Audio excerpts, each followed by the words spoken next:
I always have entrepreneurs coming and sitting with me and saying, oh, can you give me advice? And I'm always happy to meet if you get introduced by a friend for whatever. What am I going to say to somebody, Jeff, over a 30-minute conversation? I'm not going to give them some massive insight into their business. They've been thinking about their business 18 hours a day, 7 days a week for however long. Sitting with me for a half hour, you're not going to get some insight. But what I can do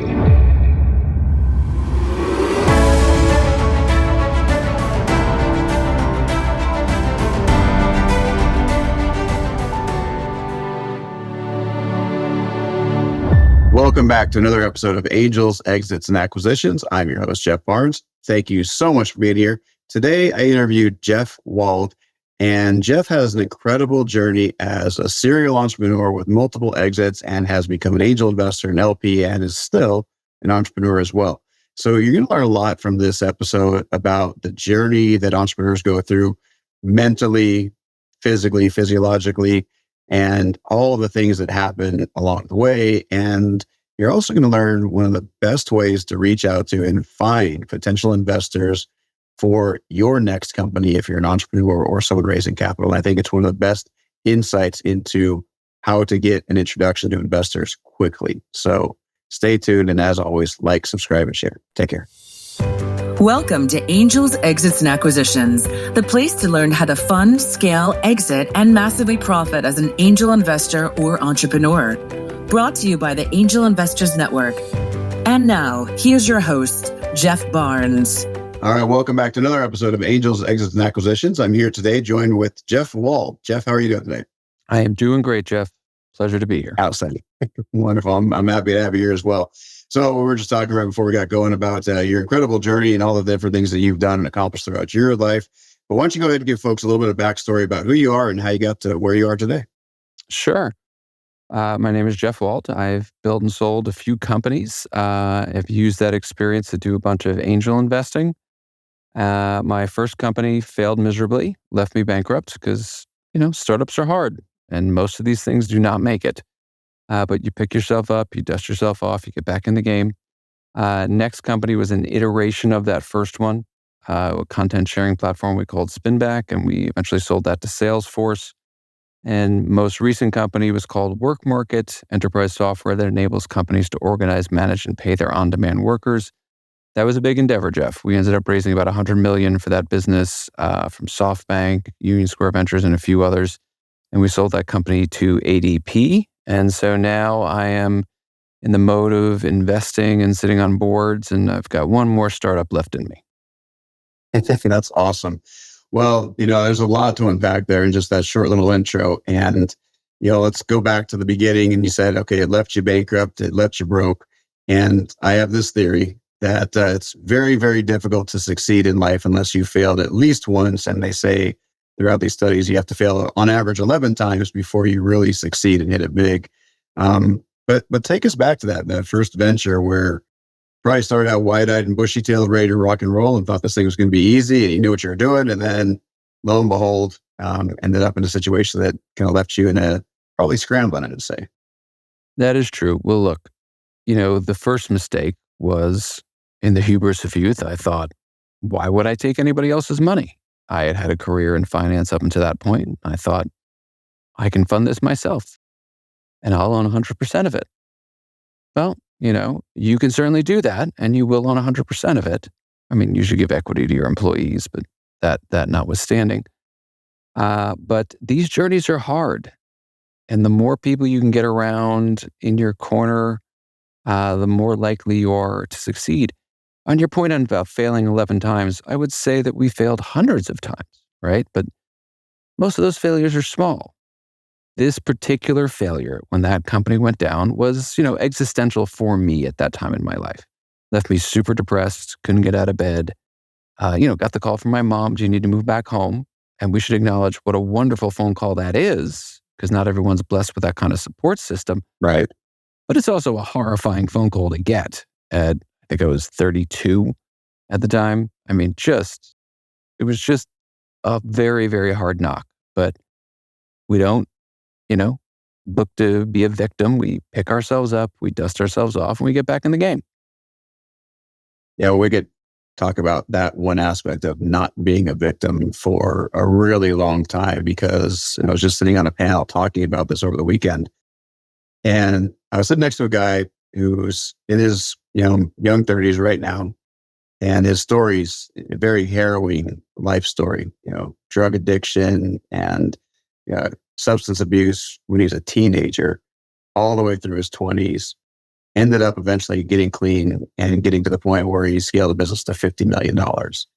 And we talked about that in the sense of, when you hit rock bottom, there's really no way to go but up, right?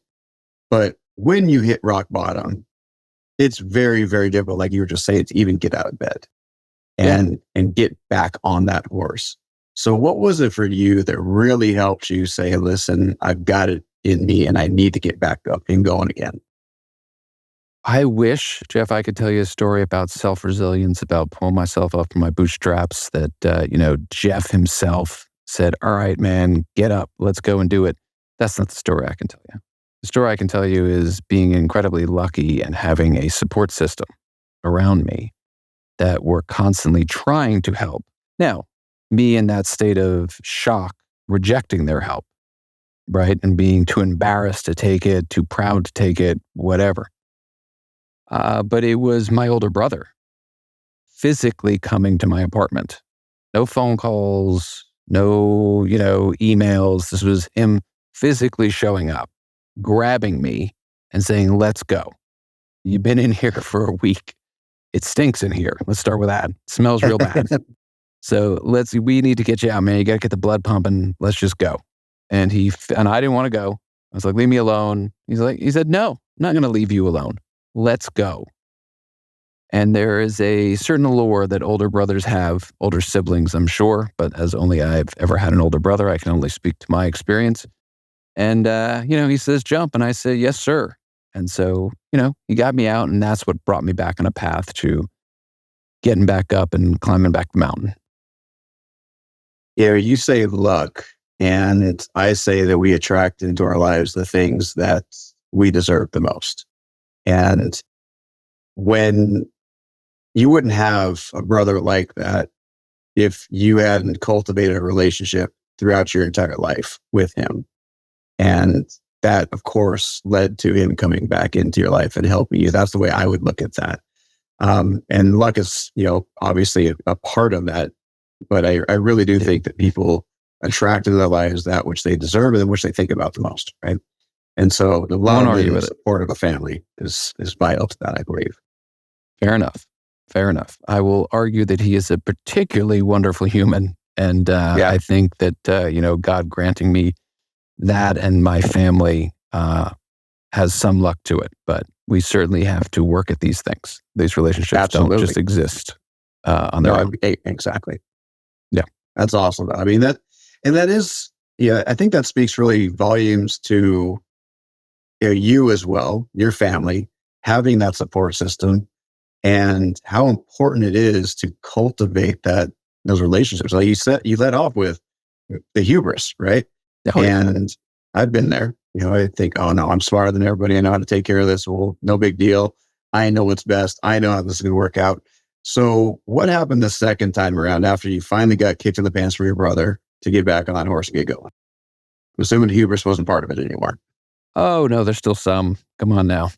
We don't learn all of our lessons all at once, unfortunately. Look, the initial idea was a good idea. The initial tech was great tech. We just missed the market.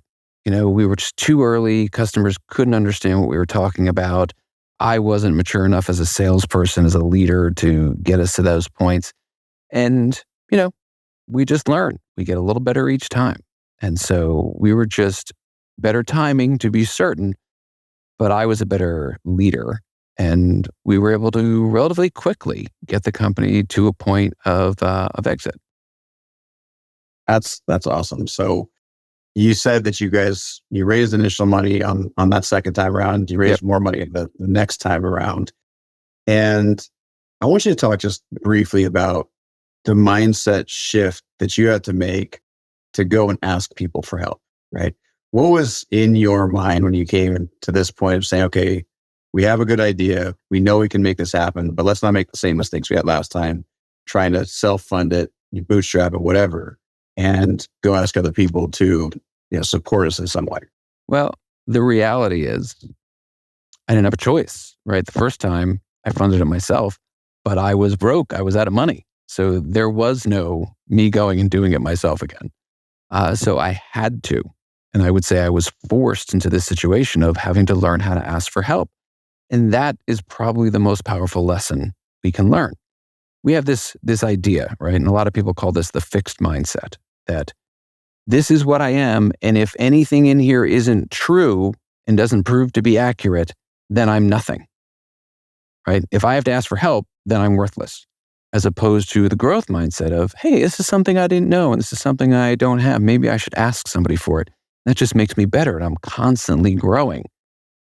I would say those of us that have that fixed mindset, and I'd call myself a recovering fixed mindset framework person, it has to be broken for us. It's very difficult to just walk to the other side. I should say for me, it had to be broken. And it was broken. I had to ask for help. I didn't have a choice. And when suddenly I asked for help, I found, oh my gosh, look at all these people all around that are willing to back me and to back my idea. Wow, that's amazing. I can raise all this money, not quickly. Mind you, I don't want to make it sound so simple. It's never simple. But it was vastly easier than I thought it would be. Because these are relationships I'd built over 20 years. And people said, oh, you're going to, I'd love to back you. Quite frankly, I don't know why you didn't ask me before. My bad.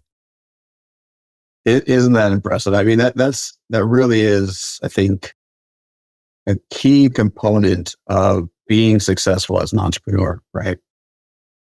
You went in there and you had the confidence because you knew the tech was good. You knew the idea was good. You were able to say, okay, let's learn from our past mistakes. Let's go out there and find people that can support us. And then there's humility, right? And being able to check the ego at the door to a certain extent and going out there and asking people for the support that you need to get going. Talk to us about the journey to your first exit. What was it like being in a leadership role, a founder's role, raise a little bit of money? Like, were there days that you were stressed out of your mind and wondering if you'd even made a mistake, made the right choice to move forward? Walk us through some of that emotional journey from, I know that's a lot to unpack in a really short period of time, but did you guys start with an exit in mind? Start there. And then how you got to that point? Well, I'll answer that question first, Jeff. I mean, every founder, I think, starts with an exit in mind. Right? I'm in the tech startup world, I should say. I'm sure there are others that don't, but I'm pretty sure everybody I know is building these businesses to sell them, right? Like that's where we're getting in this game. I will tell you this. There are many, many, many reasons why startups, why entrepreneurship is hard. And one of them is this roller coaster that you go on, where there are some days where you think, oh my gosh, we are going to crush this. I will have billions of dollars and it's going to be amazing. And literally the very next day, you will think, oh my gosh, this is such a huge waste of time. I'm going to lose everybody's money and I'm going to fail again, in that case, for me. And then who will ever hire me? I'm useless. Oh my gosh, this is a disaster. And these roller coasters, these ups and downs are so difficult to deal with physiologically, psychologically, I should say, and physiologically. It takes a toll. It takes a toll. So I will tell you, with every exit I've had, and we kind of skipped over a few other smaller companies in this story, but up until the second the money's in my bank, I'm convinced the whole thing's not going to work.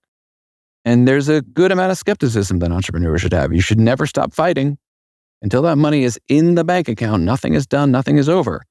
And so I always have found myself up until the last second. And I actually wait 24 hours because I think, they have the ability to pull an ACH after 24 hours. So 24 hours later, I remember my first one, I actually moved it from one account to another in case they tried to pull it back. But until the money's in the account, nothing's done. Isn't that the truth? Yeah, we have a saying that the wire's in the mail. Because there's so many times you can be told, we'll send the money's on its way, we'll send it to you. Oh, that wire takes less than 24 hours most of the time. So what's going on, guys? That's interesting too, because a lot of people will think, from the outside looking in, I found that a lot of people look at entrepreneurs and founders, especially people who have exited, and they're way up here on this pedestal. And obviously they have something that everybody else doesn't have, right? There's no way that this person has the same issues that I have. And the issues that we all have: stress, anxiety, self-doubt, and we're not sure of the moves that we're making. I heard one entrepreneur said, what our biggest fear is that somebody's going to find us out, that we don't actually know what we're doing. We don't actually know all of what's happening. And it's just nice to hear that. And I think people need to understand that is the journey every entrepreneur goes through. I don't care if you're Elon Musk or Jeff Wald or Jeff Barnes. Like, everybody goes through that up until a certain point. But I'd imagine that there's some sort of gratification. And it's more fulfilling when you've gone through that roller coaster and you get out the other side. I think that's a fair statement. When I was going through that depression, and I always say bankruptcy, but bankruptcy is obviously a legal term. I wasn't bankrupt because I am very allergic to debt. I've never had debt in my life. So without debt, you can't go bankrupt. Everyone would say, oh, you're going to look back on this and it's going to be the best lesson you ever learned. And my reaction was, F you, man. Oh, yeah, no. It'd be awesome is if I had all my money back. How about that? You can't hear it when you're in that state of mind. You can't hear it. I mean, it's always helpful for people to say it because they have to keep knocking on that door before you finally can hear it and answer. But yeah, it makes the end time all the sweeter having gone through the valley. Before continuing, please subscribe and share this video to help us reach more people and stay notified of our latest releases. Now, let's continue watching and learning. Absolutely. Absolutely. And you sold your last excuse me. You sold your last company to ADP, and you had a pretty large exit. It's not easy to get there. The vast majority of companies never get there. They never achieve, an 8-9 figure exit of any kind. And so you mentioned earlier that most entrepreneurs do start with the end in mind, or an exit in mind, at least. And I haven't found that to be true, to be quite honest. Okay. I think that the successful ones do. But we start with a lot of companies that we're like, okay, so what are you going to do with this company when you become successful, when you've actually proven it? Like, oh, we don't really know. We're just going to keep growing and we'll figure it out down the road. And I have found that people that are really narrowly focused on where they want to take it, they're really, really clear on what the goal is, the 5, 10, even 20-year goal sometimes, of where they want it to be. Is it an IPO? Is it a merger? Is it an acquisition? Those folks tend to build a company a certain way because they know, or they've learned, or they've been told, that some of us sometimes are smart enough to listen to mentors and advisors. They build a company where it's going to be more valuable at the end of the day, as opposed to let's just build and build and build and build and see what happens. So when you went through that process of going to ADP eventually and selling your company, what was the starting point for saying, and not the starting point of the company, but saying when we exit, did you guys have a choice to say, okay, we're going to go after ADP, we're going to go after Salesforce? Did you kind of create that short list of who you wanted to build your company for? So a few thoughts here, right? I will always tell entrepreneurs, don't think about things outside your capital window, right? You raise a certain amount of money, in my case, usually about 18 months. Anything that's going to be in month 24, don't spend time thinking about it, because if you don't accomplish your goals up to 18 months, then you run out of cash, and cash is oxygen and you're dead. So why waste the energy thinking about 24 months? Now, in the same breath, I contradict myself, as I've been known to do, which is to say, but you always got to keep one eye on that exit. Who are the 10 companies that might buy you? And if you don't know the answer to that, man, that's a problem. It's not an existential problem. It's not a fatal flaw, but you should know who those 10 companies are, and you should be in touch with them.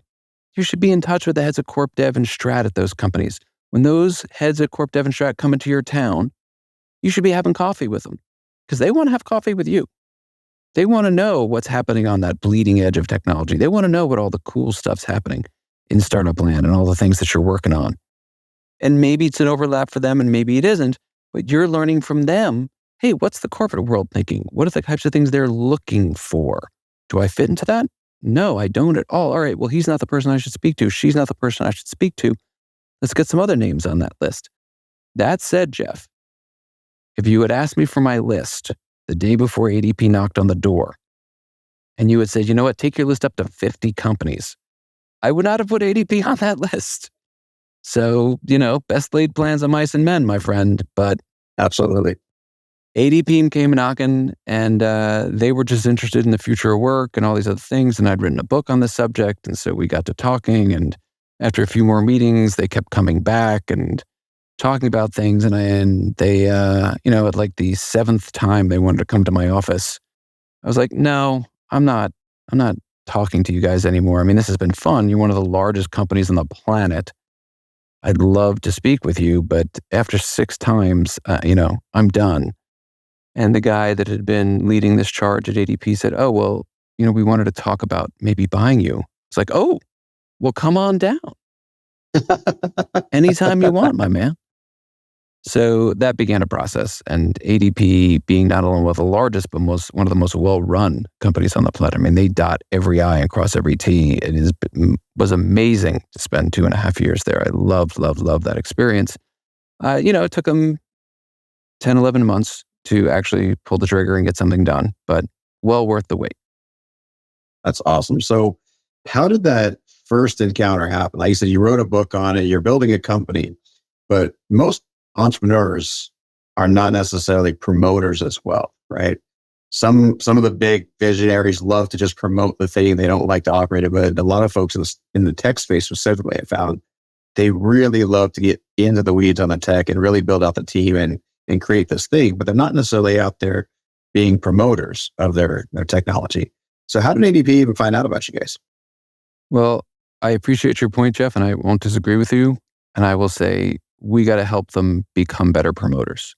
You've got to be out there talking about your business. And if it's not your skill set, great. That's an opportunity for you to learn and to expand. Whatever teammates of mine are going to give their first speech, their effort to go out there and promote us, but themselves, I will say that's amazing. I am so proud of you. You're going to do a terrible job. It's going to be terrible. It's the first time you did it. It's going to all go poorly. So great. Embrace that. Have fun with it. Do a terrible job. The next time you go, it will be less terrible. It's not going to be good. 10 or 15 times later, you'll be good. So you got to be out there and be promoters. But here is how ADP and I connected. I'm a keeper of lists. And I had a list of companies that invest in HR tech. And I keep these lists for various reasons. This specific list was because I always have entrepreneurs coming and sitting with me and saying, oh, can you give me advice? And I'm always happy to meet if you get injured by a friend for whatever. What am I going to say to somebody, Jeff, over a 30-minute conversation? I'm not going to give them some massive insight into their business. They've been thinking about their business 18 hours a day, 7 days a week for however long. Sitting with me for a half hour, you're not going to get some insight. But what I can do is introduce you to people that write checks, that like that type of space that you're in. And so I had heard about ADP Ventures. I thought, oh my gosh, ADP has a venture arm. So I pinged the guy on LinkedIn. I was like, oh, we should know each other. What's your check size? What's your company stage? What aspects of HR do you guys invest in? And he wrote back. He said, look, I know who you are and I know work market, but ADP Ventures doesn't mean what you think it means. We're just an internal skunk works. But would love to sit down and talk about the future of work with you and just get your thoughts and ideas if you'd be open to it. To which, as a promoter, you always say yes to that. Yes, let's sit down. Now, again, by the 7th, as for a sit down, I had said no, because at some point we have to run our businesses and we can't be out promoting all the time. But that led to that conversation. And that conversation led to the acquisition of the company. That's absolutely. And I love that notion that they have to become promoters. This is something I fought for a long time personally. I was a mechanic on a submarine, about as far away from any sort of publicity or notoriety you could possibly imagine. I mean, hell, we're hundreds of feet under the water in the middle of the ocean. No one even knows where we exist, right? To all of a sudden getting into this world. Yeah, hopefully. And then eventually getting into this world of entrepreneurship and especially in my world, where you're trying to raise capital on a regular basis. You can't raise capital if no one knows about you. And you definitely can't raise capital if you're not cultivating relationships. And I think it's really important that people take some of those key takeaways you just mentioned, which was you created a list of people that were in a target market of some kind, in your case, HR tech. And being intentional about that list and reaching out and talking to people and making introductions, even if it's just one or two a day. One of my mentors said, listen, the thing that's made me successful over the last 40 years of business is that every single day of the year, 365 days a year, I do at least one thing that I know is going to move the needle for me in some way, whether that's a relationship, whether that's money, whether that's a sale, one thing every single day, because eventually it's all going to come back. And sometimes his example was, I cut out an article from a newspaper or magazine and I mailed it to somebody who I thought would find it valuable, right? Just something like that. And so I love that idea that you were intentional about cultivating, creating this list, creating the relationships, and eventually it led to a path that, like you said earlier, it's a roller coaster and you don't know where it's going to end. But in your case, it ended up in exiting your business. I've been reflecting a lot because we just had a child. We have a 4-month-old. Congratulations. Thank you. And, I sit there and I think, what's going to make the difference for this little girl? What's going to make the difference? And I think about how fortunate I've been, but I've worked really, really hard for that. Now, I don't know if I would do what your mentor did. I don't know if I was so intentional where every single day I did something that would move the needle forward. But every day there were actions, and those days layer into weeks, and those weeks layers into months, and those months layer into years. And it's that little bit extra that I was always willing to do. That half hour longer in the office, that other email, that other phone call, can you do a call? Well, no, let's try to do it tomorrow. Yeah, but then tomorrow I've got other calls. That means other things get pushed. No, let's do it tonight. I will speak to you tonight. 8 p.m., no problem. I'll take that phone call. And I think about that as I am like force feeding her at 2 a.m. and she doesn't want more. I'm like, no, you have to have that little extra, because it's that little extra formula every single day. That little extra that's going to help her, because her only job right now is to grow. That's all. That's her only job in life. And so in order to do that, she needs fuel. And so as much as sometimes she's like, no, I don't want it. I'm like, no, you're going to finish this bottle, because it's that little bit extra. So I hope none of your listeners call child services. I'm not sure if I'm supposed to be force feeding a baby, but that is my theory. And she seems to be doing all right. So we're going to stick with it. I have 2 boys. They're 11 and 12 right now, and it never came with a manual. And no matter how much advice any parent's ever gotten or been given, whether requested or not, it doesn't really matter, because we all figure out our own way. And I got to figure humans have been around for millions of years and we've all made it. And you know what? Whatever works, right? I found that out. You just do whatever works to get everybody through the night, through the days, weeks, months, and years. And they all turned out all right. I'm sure you're doing just fine. She gives you that one little smile, I tell you, and everything's all right. Makes it all worthwhile. Mine decided one night when I was feeding my firstborn, he would not go to sleep. I was like, all right, maybe it's food eventually. And he did, like you're saying, fuss. And I was like, talking about doing the extras like 9 o'clock, 10 o'clock at night. I can't remember. I'm on the laptop and I'm trying to feed him. I'm holding him here. And apparently that little extra was a little bit extra too much, because it was projectile all over the laptop after that. I was like, all right, maybe not feeding and working at the same time. Let's fix that one. So, they're always full of surprises too. Amen. So you've transitioned now and you're more on the angel investor side. You're investing in companies, you're taking seats on boards, you're trying to help companies grow. You're trying to help companies find the capital, I presume. What's been one of the lessons you've learned as the investor now from doing over 100 angel investments?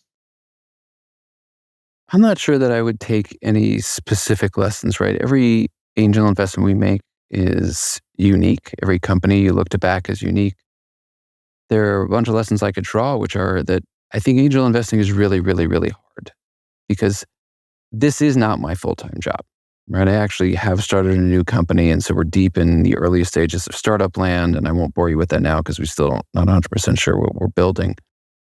But I don't have the time to go and research hey, are you building something that has some sort of unique edge? Does it have a moat? Are you first to market? Are you this? Are you that?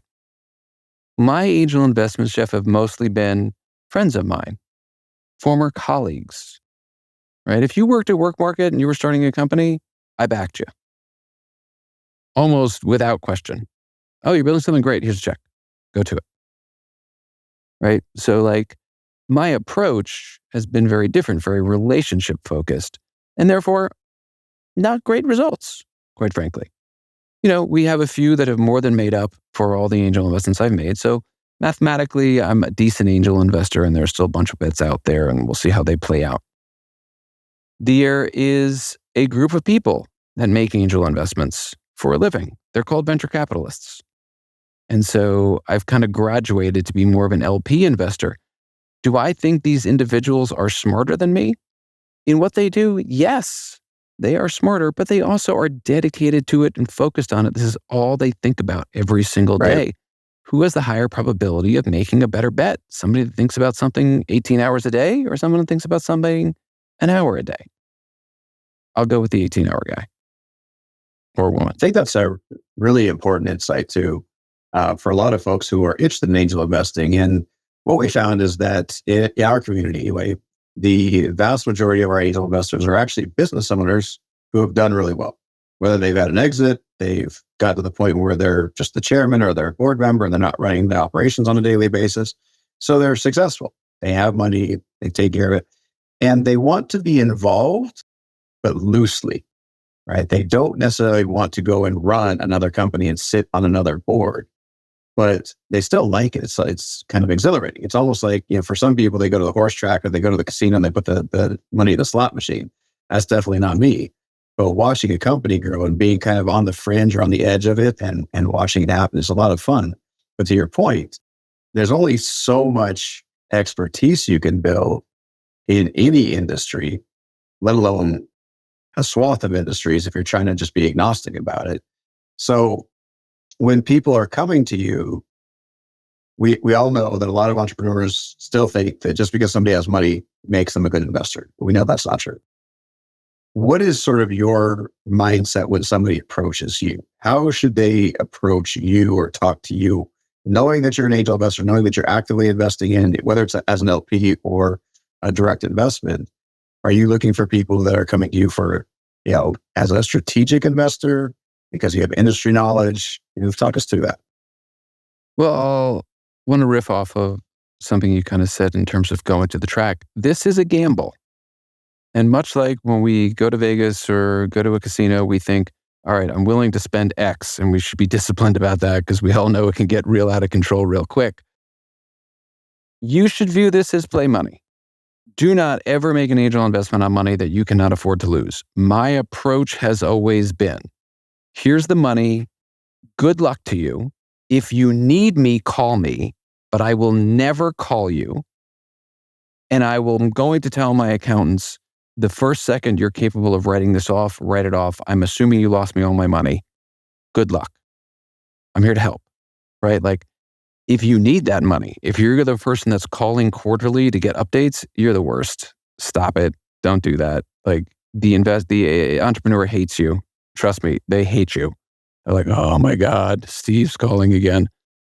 You just don't be an angel investor then. That is not what this is for. This is the riskiest investment you could possibly make. Statistically, 95+% of these things will fall. Now, back to what am I looking for? All I'm betting on is that person, which is why I really only bet on people I know, people I've worked with, I've known professionally, personally, whatever. Because all the business plans we write, useless. All I know for 100% certainty is whatever you wrote on that little piece of paper, that's wrong. It's wrong. I don't know how it's wrong. I don't know how to fix it, but I know it's wrong. All I can do is bet on you and your ability to iterate, to listen to the market, to the competitors, to your advisors, your investors, if you ask for their advice, your team, most importantly, the people that have gone into this journey with you. That's what you can certainly do, is bet on that person and their ability to iterate. But I will tell you, when people approach me, I just don't understand the cold email outreach. I think that's the craziest thing in the entire world. Like, you have a 0% chance of getting a response from me. 0% chance in a cold email. Hey, I see you invest in HR tech. I'm building this. Can we talk? No, we cannot. I don't know why you got my email. I don't know how you got my email, but I'm calling you spam, and that is the end of you. Because there is this amazing platform called LinkedIn. You can find out who we know in common, and you can get that warm intro. I will respond to 100% of warm intros. Hey, Jeff, my buddy Stephanie wants to talk to you about her startup. Can you talk to her? 100% yes. Stephanie reaching out directly, 100% no. So that's something to think about with approaches for your audience. That is, I'm going to make that the key takeaway for anyone raising capital, because we say that regularly, and we call it used to be called like the champions letter, the direct mail days. Let somebody else brag about you. Don't brag about yourself. If somebody else is willing to brag about you and they're bragging about you to one of their friends, they're not going to be, they're hopefully lying, right? Hopefully there's no ulterior motive other than, I think this is a really good person, really good connection. You should make it happen. So I really appreciate that, Jeff. This has been an amazing interview. I'd love to go further and deeper with you on all these things, but in the interest of time, we'll wrap it up here. So you mentioned LinkedIn. I'd imagine that's the best place to find you. That's how I found you. It's the only place. There you go. Well, all right. We'll make sure we have a link to your bio then in the show notes. Is there anything else you want to tell folks or about anything you're working on at this point? Jeff, everything that I'm working on is always in a constant state of flux and iteration. So nothing to report just yet, but I will come back to you as we have something to talk about with this new startup. That sounds great. I'm looking forward to it, Jeff, and definitely take us up on that. And I'm looking forward to learning more about the next one when you guys are ready to talk about it. Thank you so much for having me. This has been super, super fun. Absolutely. I appreciate it. So for all of you out there watching, thanks so much for being here. As always, like, comment, and share. If you feel like this has been a great episode, come back to our next episode of Angels, Exits, and Acquisitions. Thanks so much for being here. Jeff, thank you.